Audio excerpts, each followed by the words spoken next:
Long pant back garter ay gagawa ng pattern, tatabasin at saka tatahiin. Ito ang part 4 ng ating video sa paggawa ng long pants back garter. Tatapusin na natin ito. Ikakabit na natin ang zipper, ikakabit na natin ang garter, tatakipin ang front part at ang back part, at kakabitan na ng senterera.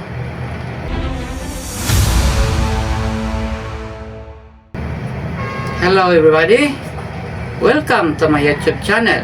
Ako po si Tutorial para sa basic sewing tutorial. Kung gusto niyong matuto about basic sewing, yung pananahing pangbahay, pwede rin pang hanap buhay, i-subscribe niyo ang aking channel, hit the notification bell para updated ka sa susunod ko pang mga video. Don't forget to like. Tapos na natin ginawa ang dalawang bulsa sa front part. Sa back part naman tayo. Ito na ang dalawang bahagi sa back part. Tatakipin natin ito dito.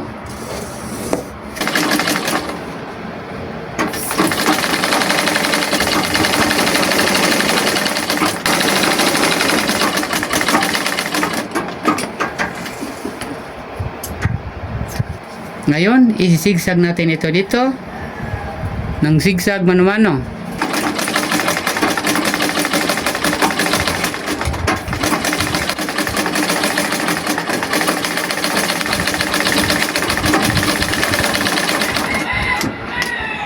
Ngayon, lilinisin natin.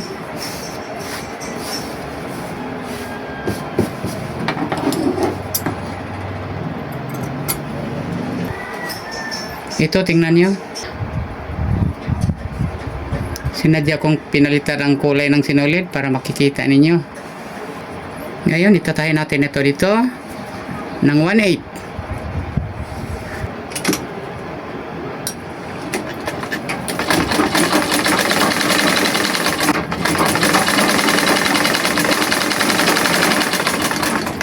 Itutupin natin ito dito ng 1/2. Dahil 1/2 din ang ating binibigay ng allowance dito sa pagtabas natin.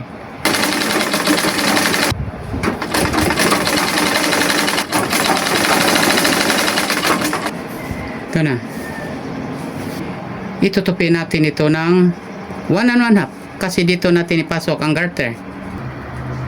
1 1/2.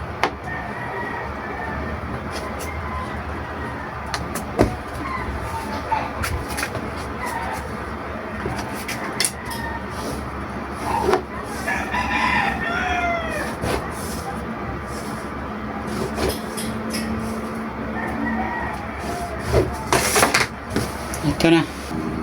Itutupin na natin ito dito. Kita niyo ang linya? Ito.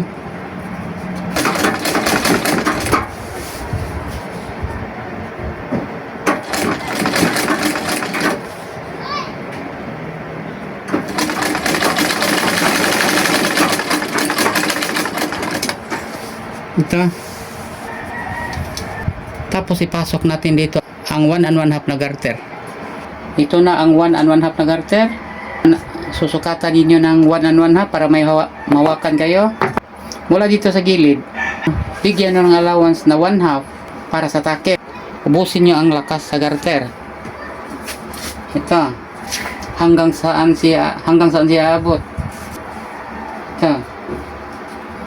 Lagyan nyo ng tanda. Ito na ang garter. Mula sa linya na to, 1/2 inch mula sa gilid at sa kabilang gilid naman. Ito. Pasok natin ito. Ganun.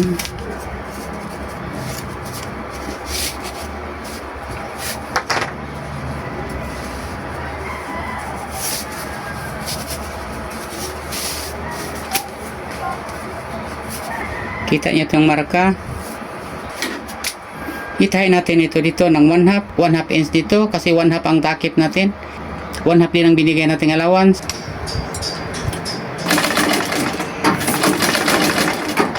Doblihin niya.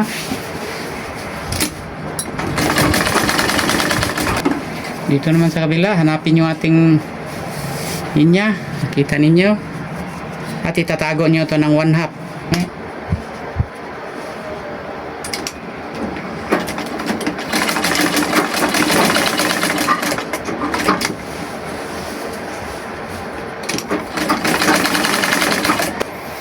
Bago pa natin ito gupitin, ang sobra sa garter, itahin natin muna ito. Isang pasada lang sa gitna. Hinatin nyo ng todo.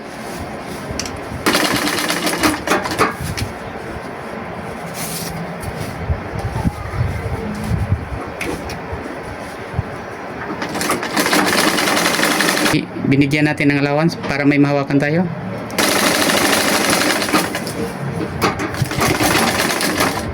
Gugupitin natin ito dito. Kabila naman. Ganun rin. Ito nating back part kasi wala man itong bulsa. Balik tayo sa front part. Ito ang left. Ito ang right. Magkabit muna tayo ng zipper. Pero bago pa tayo magkabit, ay zigzag naman natin ito ng mano-mano. Ito ang right part, ay zigzag natin ito mula dito hanggang sa dulo.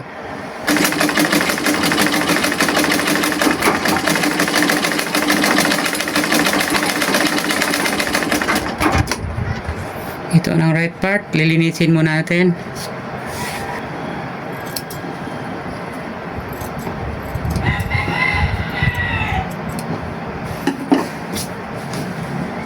Ito ang left part. Sa left part naman ay magsisigsag lang tayo mula dito hanggang 1/2 inch lampas sa ating tinatanda para sa zipper.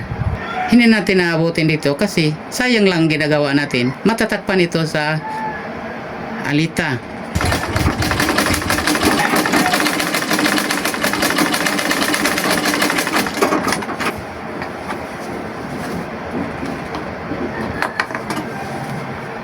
Hanggang dito lang. Lampas lang ng konti dito. Magkabit na tayo ng zipper. Left part ang ating unahin. At ito ang alita, ang para sa kaliwa. Ang left ply. Itong may ganon. Ang sa right ay ito. Yung close dito. Itong linya na to at ang linya na to ay itapat ninyo. At magtatahi tayo ng 1/4 mula sa dulo ng alita hanggang dito. 1/4 lang ang tahi kasi 1/4 din binibigay na allowance dito. Ito, itapat nyo sa linya na to. Tapos 1/4 ang tahi nyo mula dito sa dulo ng alita hanggang sa dulo ng tinatabas natin front part. Ito na. Tapos itatahi natin dito. Ganon. Magtahi tayo ng 1/8 mula dito hanggang sa dulo din.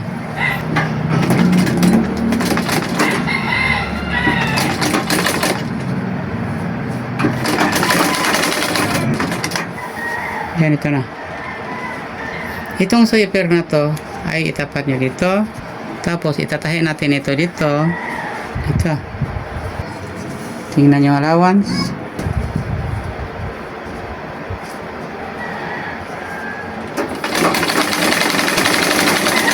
Tapos balikan nyo. Ito ng zipper. Ikabit nyo itong nakaganon. Tapos itahi nyo ito dito. Magtahi tayo ng 1/8 mula dito hanggang sa dulo. Dito.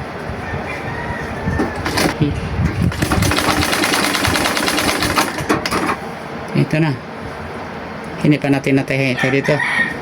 Tapos magtahi tayo dito. Lilinihan natin gamit ang ating pattern. Ito, pag curve. Ito tayo natin ito dito. Pero dito tayo magtahi. Gamitan niyo ng pattern. Tapkapin nyo dito. Siguraduhin nyo kung natatamaan ba sa tahi. Ito.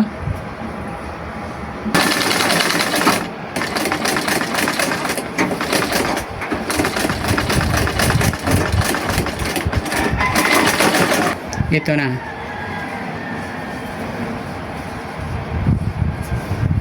Distansya sa gilid. Ito na.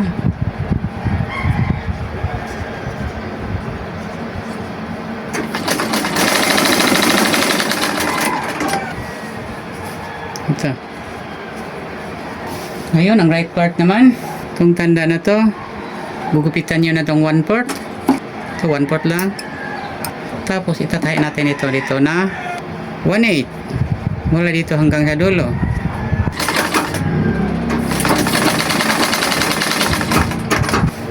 Ito na. Ikakabit natin ito dito.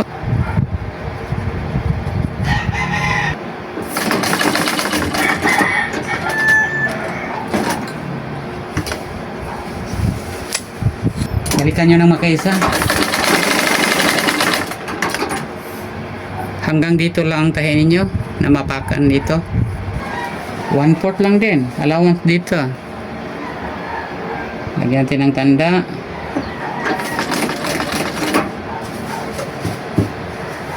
Ito, inatin nyo para mag-straight.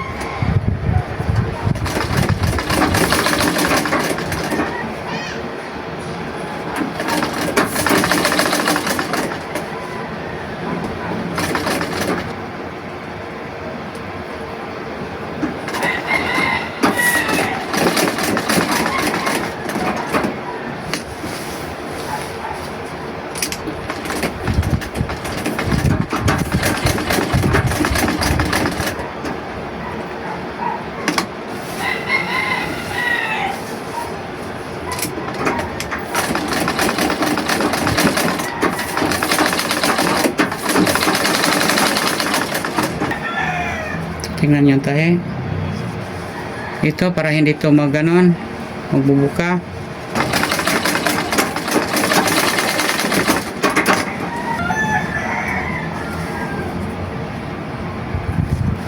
Tapos ito na ang front part. Huwag nyo itong putulin diretso. Parang ganon niya.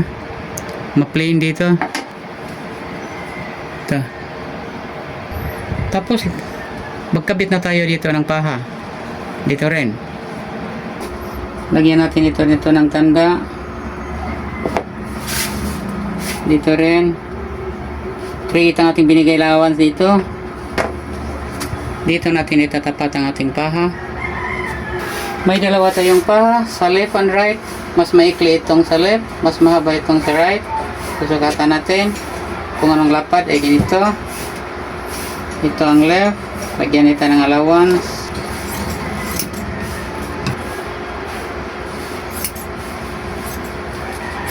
At sa right naman, ito ang para sa left, ito ang para sa right. Ito ang silalim. Ito ang sa labas. Ito ang silalim. Ito ang sa labas. Itutupin natin ito ng 3/4. Dito.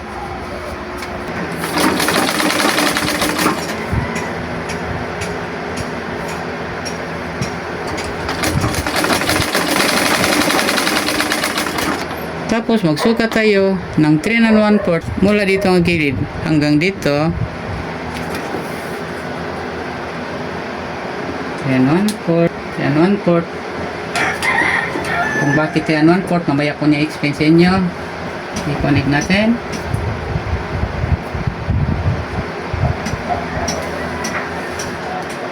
So, huwag nyong bitawan ang roller. I-duplicate nyo.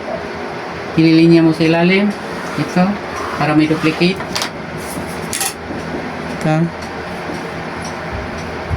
Kabila naman. 3 1/4. 3 1/4. I-connect. Pag bitawan ng roller, i-duplicate sa ilalim. Ganun pa rin. Ikakat natin dito ng 3/8 allowance. Kasi 3/8 din ang binigay nating allowance sa front part pagtabas natin. Dito tayo sa harapan. Okay. Magsuka tayo ng 1 1/2 mula dito hanggang dito. At dito rin, mula dito. Ganon rin sa isang paha. Ito na ang laki sa ating paha. 1 1/2. 1 1/2. I-connect. Hindi na ito i-duplicate. Ito na ating paha. Ikakabit na natin. Ang mas maikli ay sa left part. Dito tayo mag-una sa right part. Dito kayo magtahi sa ilalim. Tapat nyo dito. Lagyan nyo na lang allowance ng 1/2. Pagpitin pa natin.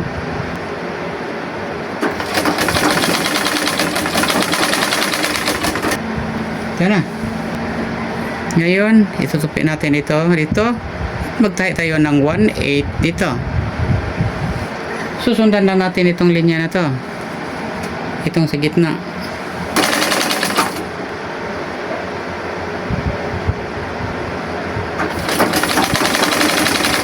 Tapos, magtahi tayo ng 1/8 din dito. Matatamaan natin yung sa ilalim. Kaya na nagiging 3 and 1/4 kasi may 1/4 pa itong allowance sa ilalim. Itahin na natin.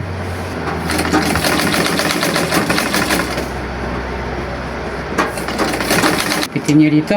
Lagyan nyo ng allowance ng 1/2 o 3/4. Ito, 3/4 lang.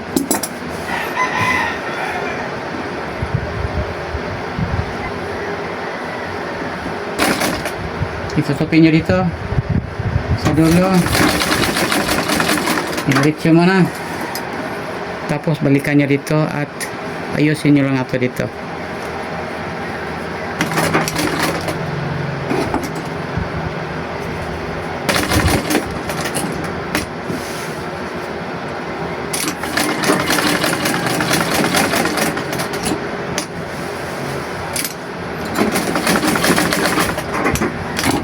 Ito ng right part.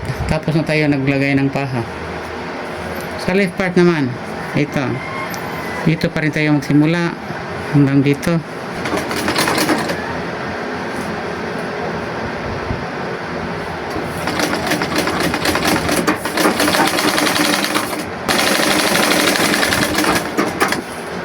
Ito rin, itahin nyo diretso. Tanggalin nyo lang mamaya. Pagbalikan nyo na ito dito.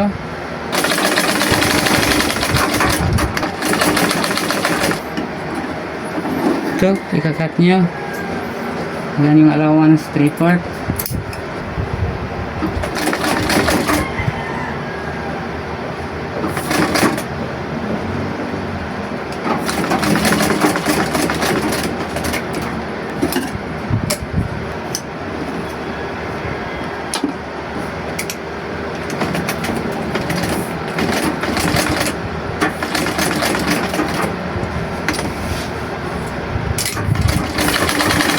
Ito ang lip part sa front part.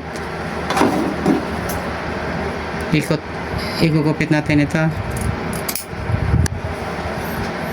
Ito nating front part. Itatakip natin muna ito. Ito ang front part at ito ang back part. Itatakip natin ito ang pagganito. Marami namang paraan sa pagtatakip, pero ang maituturo ko sa inyo ay ito lang muna. Kasi baguhan pa kayo. Ito ang pinakamadali. Itatahi mo na ito sa dulo.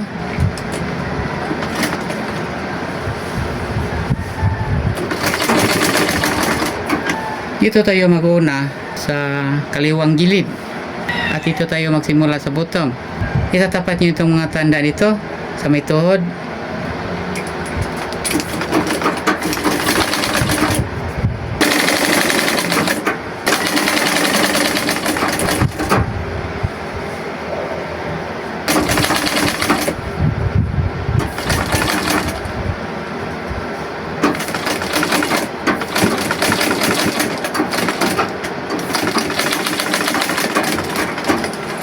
Isa lang dahil sa itong style na to ay may tahi tayo sa labas.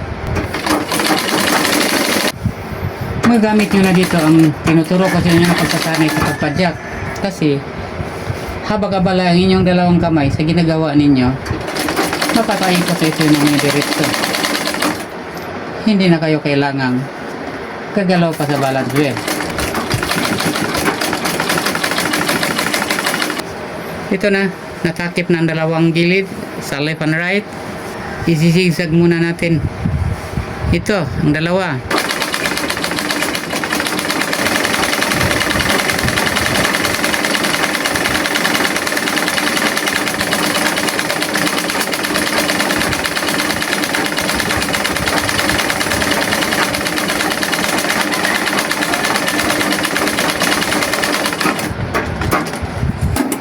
Yan, tapos na. Lilinisin muna natin.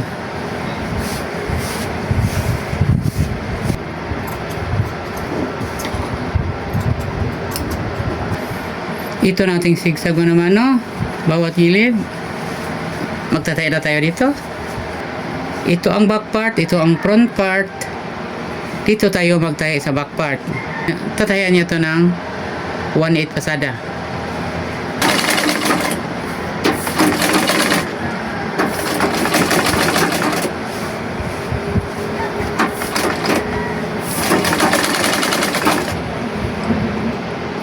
Pagdating nyo dito sa dulo, ganun kayo. Mga 3 hakbang.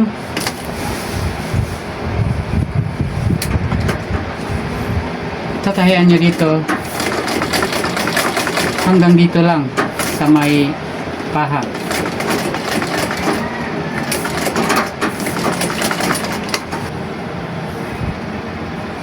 Ito. Ganon din natin gagawin sa kabilang gilid.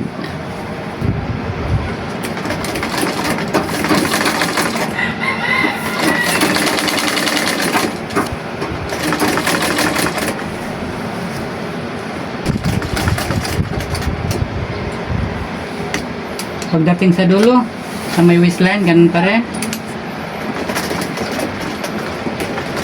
Ililiko natin ito at balik tayo hanggang sa pahala.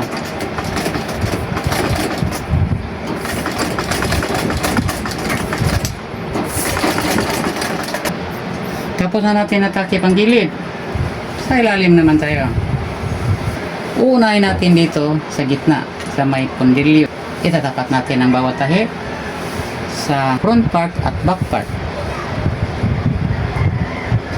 Dito tayo mag-una.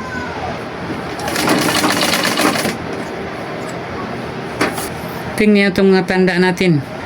Mga linya ito sa may tuhod, sa left and right.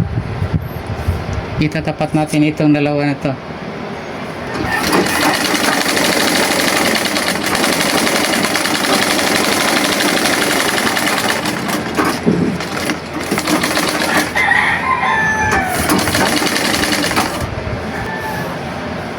Ganun pa rin ang tanda natin. Itatapat natin para hindi mag-twisted ang ating pant. Para hindi mag-twisted ang ating long pant.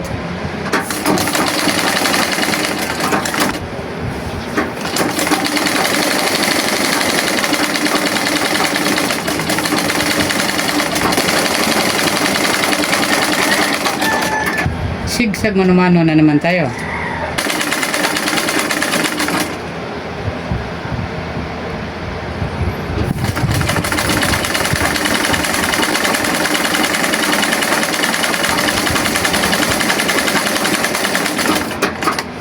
Una natin.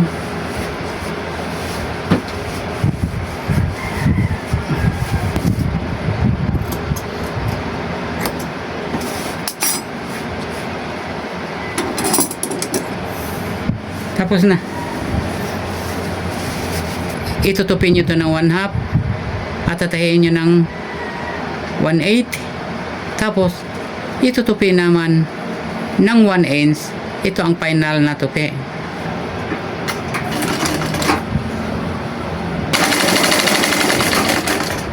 Tapos 1/8 naman ang tupi. Ito ang final na tupi. Ito na ang unang paa, ang kanyang bottom. Ang pangalawa naman.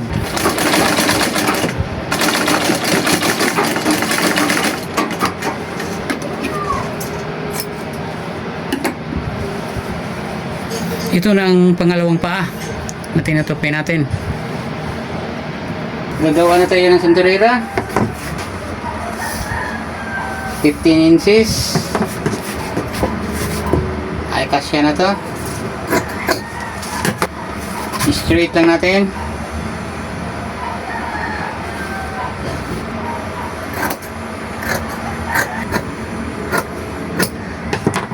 Magtutupi tayo dito ng 1/4. Tapos susukatan natin ito ng 1 inch ang lapad niya. 1 inch naman itong roller. Kasing laki lang ito ng roller.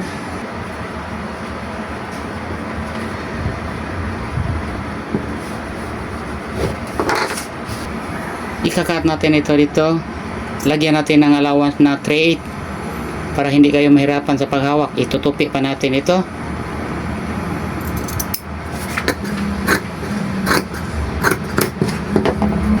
Tapos itong linya na to, ganon nyo.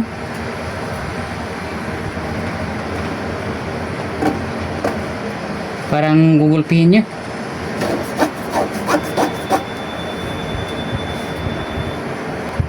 Pwede plansahin. Ito na. Itutupi natin ito dito. Itapat natin sa kabilang gilid. At magtahi tayo dito ng 1/8. At sa kabilang gilid din ay 1/8.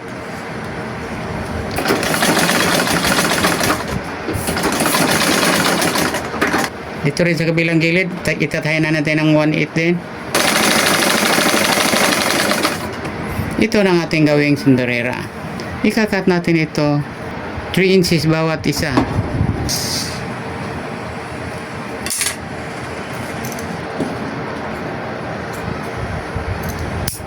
Ito na ang 5 sundurera. Ikakabit natin ito. Susukatan natin ito ng tig 1 inch mula dito hanggang dito. Dito natin ilagay ang ating sundurera sa front part. 1 inch mula sa bulsa hanggang dito. 1 inch mula dito hanggang dito. 1 inch mula dito hanggang dito. At dito sa gitna sa back part. Isa din. Baliktarin natin ang pant para madaling ikabit. Marami namang style sa pagkabit ng sundurera, pero sa ganitong style sa pant, ang bagay nito ay ganitong pagkabit din. Itutupin natin dito, itatahi, tapos sa baba din, parang ganito. Ikakabit na natin. Tingnan nyo na lang.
Tapos na natin ikinakabit ang mga sundurera, lilinisin muna natin at saka itatahin natin dito para matibay. 1/2 inch below dito. Tahiin nyo ng paulit-ulit. Dito rin. Dito naman 1/2 inch below. At dito rin. Itatahin nyo ng ulit-ulit.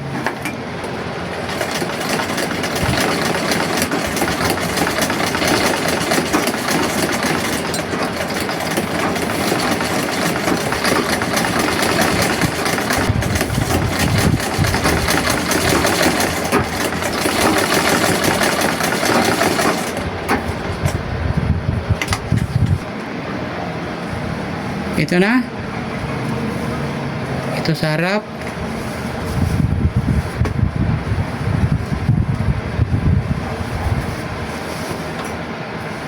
Tapos ng ating long pant back garter. Sana'y natuto kayo. Kung meron kayong hindi naintindihan, i-comment mo yan.